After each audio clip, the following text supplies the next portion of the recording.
press subscribe, put post notifications on all, and get involved with the discussion point by having a comment down below and hitting the like button. Thank you. Hello everybody, welcome back to the channel and hope you are well. This video is going to be a bit of a strange one, especially because you're probably seeing a video that's playing about the moment you're like, oh, this is a Kabam game, a Marvel Kabam game called Marvel United. Now, as you know, I've started covering VR on the channel, and in particular a game called Marvel Powers United VR. So when I was doing a search and found this Marvel United game by Kabam, it made me kind of think like, let's have a little bit of a dissection and look at the backstory to this, why it failed, why it flopped, and really what lessons do you think Kabam really learned from this? So that's what we're going to do. So we all know that the best game that Kabam have produced has been Marvel Contest of Champions. But it's not the only Marvel game they've produced. Back in the later part of 2015, it looks like they produced a game called Marvel United, which obviously has a similar name to Marvel Powers United, hence why I found it. But the game never really saw any kind of great release and had a very limited beta. The game has been described as a strategy-based RPG, and it was quite surprising to think that within 6 months of the game actually being developed, that it indeed was to be taken down. But the game's final switch off day marked for January 3rd, 2016. Now, what really went wrong? Well, there could be a lot of things.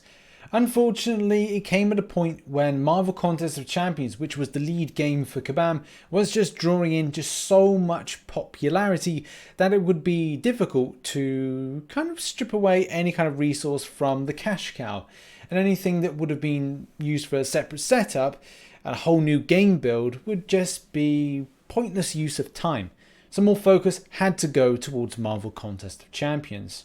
Looking back at some of the dynamic of the gameplay, it doesn't really leave itself to be anything totally amazing, and you can see why it didn't really work. It's got some aspects of Marvel Battle Lines, even though that game is after this point actually being released just last year. But also I can see a lot of similarities to a game that I used to play on Facebook called Avengers Alliance. Now that was a real classic game, and that still had some decent run to it, even having a sequel. But what really was this game? It doesn't have any dynamic fights between characters, and does have elements of strategy, but nothing that looks overly interesting. Funny enough, back in 2015, I found this little segment here from someone called Core. Now, who is Core? Not sure. I don't know if they have any kind of affiliation or actually work for Kabam, but basically it's responding to something saying it's pretty much what they say in the press release. Nothing sinister going on behind the scenes. The advertising money we had to spend to get people to install the game was more than expected, and if that held, the game wasn't going to make much money, if any. People did seem to like the game once they started playing it, and we had good retention of numbers, but getting people to try it wasn't easy. In gathering research for this video, I did find it quite interesting to see the love and appreciation, but as we've just found out, the relevance of numbers is something that is very important. Now, yes, having another Marvel game going up against another Marvel game, MCOC versus this Marvel United. Is this a good step? Maybe, but also maybe not. Cramming something else into the market that maybe doesn't fit and maybe isn't what people would want, with at the time things like Injustice, having as well Marvel Future Fight just being launched, not to mention MCOC. There's a lot of Marvel based games on the market for people to grab. And as we've just said, the quality of this, if I was back in 2015, at the very time I was playing World of Tanks, which is a PC based game, and I think that mobile games only started getting real popularity going into 2016 and beyond.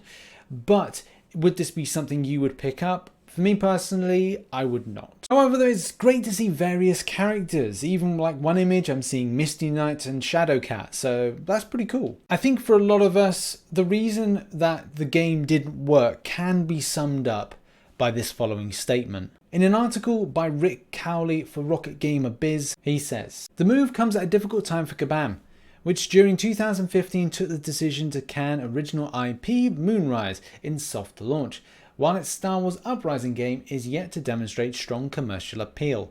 Still, on the flip side, its Marvel Contest of Champions game has been its fastest to $100 million in revenue and continues to grow apace. And more generally, it's always better to can an underperforming game in soft launch than assume a global launch will somehow be a success. At the end of the day, it just boils down to a good business decision. Kabam felt it was the right move. The game probably wouldn't have made a lot of money through microtransactions, which, as we know, MCOC is just a don for that. But the fact is, would you actually consider playing the game? I'd like to know. Put it in the comment section whether or not you would like to play this game, or would you feel that Battle Lines would be something that evolved this a bit more, and this whole kind of RPG strategy genre in mobile gaming is kind of dead. Did you used to play the Avengers Alliance game? It'd be interesting to find out, or maybe you still play it to this day. Have your say in the comment section down below. This has been a very interesting video to look at this game and, you know, back in 2015, what was being produced by Kabam. And yes, don't forget to hit the like button and subscribe button for more comic book related content. I've been Rich the Man, and I'll see you in the next one. Bye bye for now.